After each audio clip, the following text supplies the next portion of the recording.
güngürüp jatat aynağa.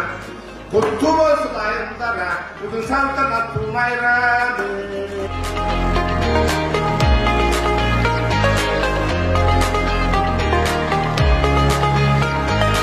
Саламатсыздарбы, урматтуу апалар, эжелер, сиңдилер.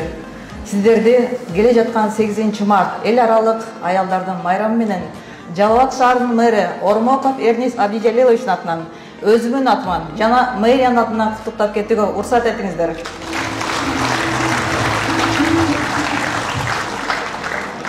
Бул майрам аялдардын коомдогу ордун, энелерибиздин ыйык жана бийиктигин даңазалай турган майрам десем жаңылышпаймын.